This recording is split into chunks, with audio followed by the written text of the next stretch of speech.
जाति जनगणना क्या क्या नहीं हम लोगों ने कराया। आरक्षण की सीमा पिछड़ा अति पिछड़ा दलित आदिवासी भाइयों का हम लोगों ने बढ़ाया, 65% किया। सब लोग गरीबी से परेशान हैं, लोग बाढ़ से परेशान रहते हैं, बेरोजगारी से परेशान हैं, महंगाई से परेशान हैं। थाना ब्लॉक चले जाइए, वहाँ के भ्रष्टाचार से।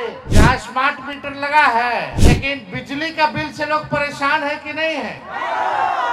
दाखिल खारिज जो सर्वे हो रहा है, कानून व्यवस्था अच्छा रहेगा। महंगाई, आप जाइए माताएं बहनों से पूछिए, सिलेंडर मिल गया लेकिन गैस भरवाने का हिम्मत नहीं होता, 1200 रुपया। आप सब लोगों का हम आज के कार्यक्रम में स्वागत करते हैं, आप लोगों का अभिनंदन करते हैं। और पटना से चल करके विशेष तौर पे नवीन जी के आवेदन पे, इनके रिक्वेस्ट पर कि भारी यज्ञ हो रहा है और आपको आना चाहिए, इन्होंने न्योता दिया और हमने न्योता को स्वीकार करके आज आप लोगों के बीच पहुंचे। बड़ी खुशी की बात है, इसी कार्यक्रम के वजह से आप लोगों का दर्शन करने का भी मौका मिला और एक संवाद करने का भी आप लोगों के समक्ष एक मौका मिला। बहुत ही कम होता है कि आप लोगों के बीच आने का मौका मिलता है, लेकिन हमारी कोशिश रहेगी कि लगातार आप लोगों के बीच, आपके सुख में, आपके दुख में हम भी भागीदार बनकर के आप लोगों के साथ रहें।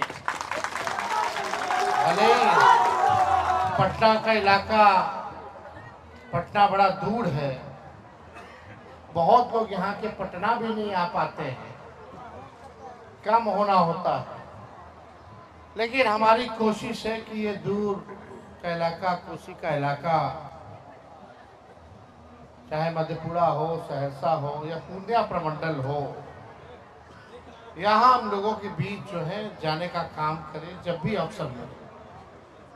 तो यही आप जो कहिए, यज्ञ कहिए या जो बहाना सोचिए, एक आप लोगों से मिलने का ये बहाना समझिए कि हम आप लोगों के बीच आए हैं, ताकि आप लोगों के बीच रह करके यहाँ की जो जनता की जो समस्याएं हैं, जो हमारे पार्टी के दल के लोग हैं, जो कार्यकर्ता हैं, उनसे भी मुलाकात हो पाए और दुख तकलीफ जो है वो भी पता चले कि इस इलाके की क्या है। सब लोग गरीबी से परेशान हैं, लोग बाढ़ से परेशान रहते हैं, बेरोजगारी से परेशान है, महंगाई से परेशान है। थाना ब्लॉक चले जाइए, वहां के भ्रष्टाचार से लोग जो है परेशान हैं। तो परेशानी है, ये असल मुद्दे की बात है और यही मुद्दा होना चाहिए। जो आने वाला चुनाव है या अपना जनप्रतिनिधि जब चुनते हैं, तो आपको भी एक सोचना चाहिए, आकलन करना चाहिए कि इतना मौका फलना को दिया। लगातार आलमनगर से 25 साल से 30 साल से एनडीए के लोग जीत रहे हैं। 20 साल से बिहार में एनडीए का राज है, 11 साल से केंद्र में राज है।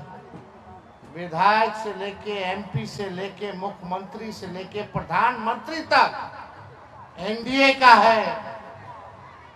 जरा आकलन कीजिएगा कि उस हिसाब से जब आपका एमएलए, आपका एमपी, आपका मुख्यमंत्री, आपका प्रधानमंत्री अगर है, जिसको आपने चुना है, जिताया है 30 साल से, 20 साल से, 11 साल से, तो क्या इस क्षेत्र में आलमनगर की जनता पर जितना आप लोग ध्यान दिए हो एनडीए पर, क्या एनडीए वाले आप लोगों पर ध्यान दिए हैं कि नहीं दिए? जरा ये विचार करने की जरूरत है। गरीबी है कि नहीं है? बेरोजगारी है या स्मार्ट मीटर लगा है? कई जगह लग रहा है, कई जगह नहीं लगा होगा। लेकिन बिजली का बिल से लोग परेशान है कि नहीं है? दाखिल खारिज जो सर्वे हो रहा है, घूसखोरी सीओ से लेकर के सब बढ़ा है कि नहीं बढ़ा है? सर्वे जो हो रहा है, दाखिल खारिज जो हो रहा है, लोग परेशान है कि नहीं? हत्या, लूट, अपहरण, बलात्कार हो रहा है कि नहीं हो रहा है? सब कुछ हो रहा है। तभी 30 साल से आप लोग उन्हीं लोगों को चुन रहे हैं। अरे 15 साल तो सरकार भी अनुमति नहीं देती है कि गाड़ी चलाइए 15 साल पुराना। का है 15 साल में गाड़ियों खटारा हो जाता है, धुआं छोड़ने लगता है, कब सफर में निकलेगा, कब इंजन बैठ जाएगा, कोई ठिकाने, आधा अधूरा आप लोगों का सफर में परेशानी होगी। तो जब सरकार आप लोगों को अनुमति नहीं देती है 15 साल पुराना गाड़ी चलाने का, तो 30 साल से आप लोग यहाँ से 20 साल से वही राज वही पाठ, तो सरकार खटारा हुआ है कि नहीं हुआ? क्या नया सोच है सरकार का? कैसे आगे बढ़ाएगा? क्या तरक्की करेगा?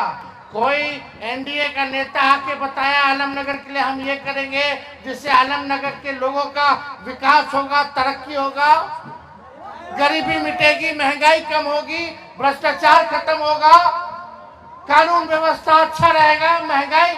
आप जाइए माताएं बहनों से पूछिए, सिलेंडर मिल गया लेकिन गैस भरवाने का हिम्मत नहीं होता, 1200 रुपया, इतना महंगा हो गया।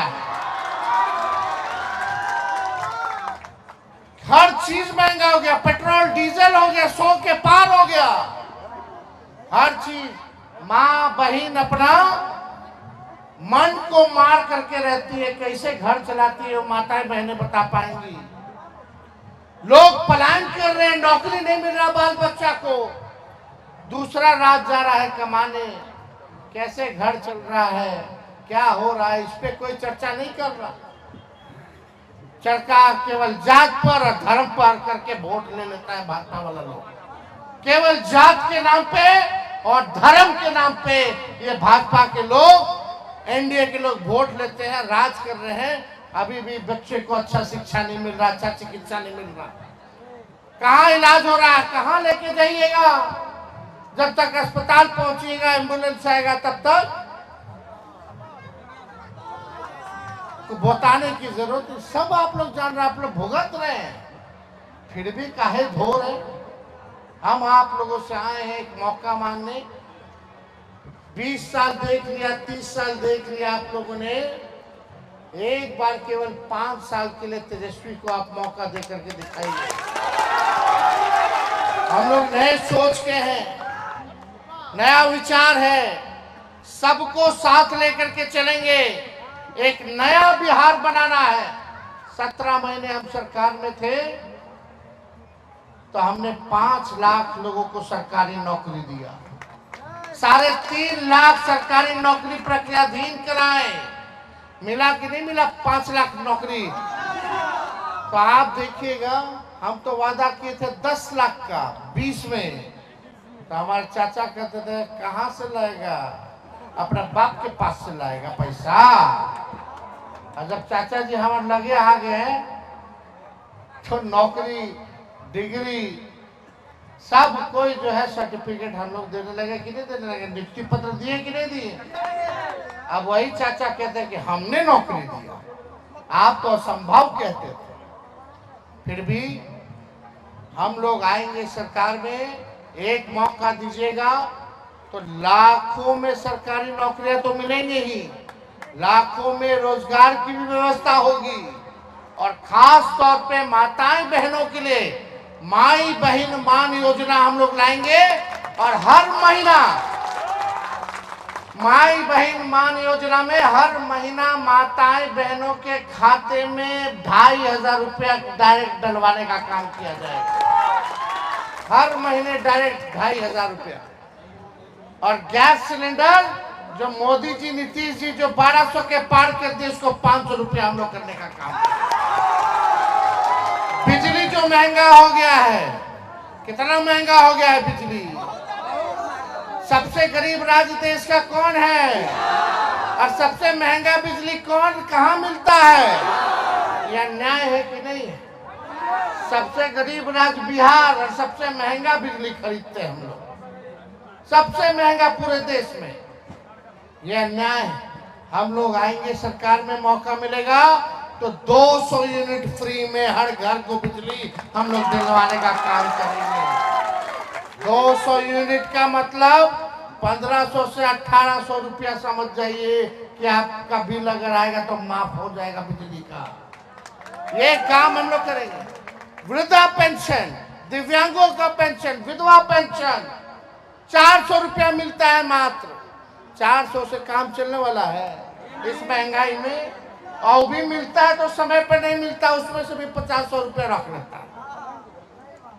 ये स्थिति है। हम लोगों की सरकार बनेगी तो विधवा पेंशन, वृद्धा पेंशन, दिव्यांगों का पेंशन 400 से बढ़ा के 1500 रुपया हम लोग करने का काम करेंगे। और बाकी का योजना हम लोग लाएंगे। डोमिसाइल कानून हम लोग लाएंगे, जहां बिहार के लोगों को बिहार में अगर नौकरी मिले तो 100% बिहारियों को नौकरी मिले सरकारी में। ये नीति हम लोग लाने का काम करेंगे। और भी काम हम लोग करेंगे। लेकिन ये सरकार तो नौजवान का विरोधी है। नौकरी मांगने जाता तो पटना मार लाठी मार करके भगाने का काम करता है। आप देखिएगा पेपर लीक हो जा रहा है, पेपर लीक, हर पेपर में लीक हो जा रहा है। लेकिन जब तेजस्वी 17 महीने सरकार में था कोई पेपर लीक नहीं हुआ। 5 लाख लोगों को सरकारी नौकरी मिली। वही बीपीएससी से हम लोगों ने करा करके दिखाया। जातीय जनगणना क्या क्या नहीं हम लोगों ने कराया। आरक्षण की सीमा पिछड़ा, अति पिछड़ा, दलित, आदिवासी भाइयों का हम लोगों ने बढ़ाया, 65% किया। लेकिन ये बीजेपी के लोगों ने आरक्षण को लटका दिया है कोर्ट में। और कोर्ट में हम लोग का पार्टी लड़ रहा है। सड़क पर हम लोग लड़ रहे, कोर्ट में हम लोग लड़ रहे हैं, सदन में हम लोग लड़ रहे हैं आपके अधिकार के लिए, आपके समाज के न्याय दिलाने के लिए। तो इसलिए हम ज्यादा कुछ नहीं कहेंगे। आप सब लोग इतनी बारिश के बाद भी आप लोग यहाँ आए हैं, हम इसके लिए आप सब लोगों के आभारी हैं। और आने वाले समय में चाहे मधेपुरा का इलाका हो, कोसी का इलाका हो, सीमांचल का इलाका हो, दूर दराज इलाका हो, हम लगातार जो है दौरा कर रहे हैं पूरे बिहार का। और जब भी जरूरत पड़ेगी तो आपका भाई, आपका बेटा आपके साथ खड़ा मिलेगा। इन्हीं चंद शब्दों के साथ आप सब लोगों को दिल से धन्यवाद देकर के अपनी बात को विराम देते हैं। जय हिंद, जय बिहार। सच टॉक का ये वीडियो आप लोगों को कैसा लगा कमेंट करके जरूर बताएं। साथ ही साथ अपने दोस्तों से शेयर करना इस वीडियो को ना भूलें। और हमारा 25 लाख का परिवार फेसबुक पे है, फॉलो बटन पे क्लिक करके जो है आप उससे जुड़ सकते हैं। यूट्यूब पे भी लगभग 25 लाख का परिवार है हमारा, उस पर भी जो है सब्सक्राइब बटन पे क्लिक करके आप जुड़ सकते हैं। साथ ही साथ इंस्टाग्राम और ट्विटर पे भी जो है आप फॉलो करना ना भूलें, तब जाके जो है आपको वीडियो का नोटिफिकेशन सबसे पहले मिलेगा। जय हिंद।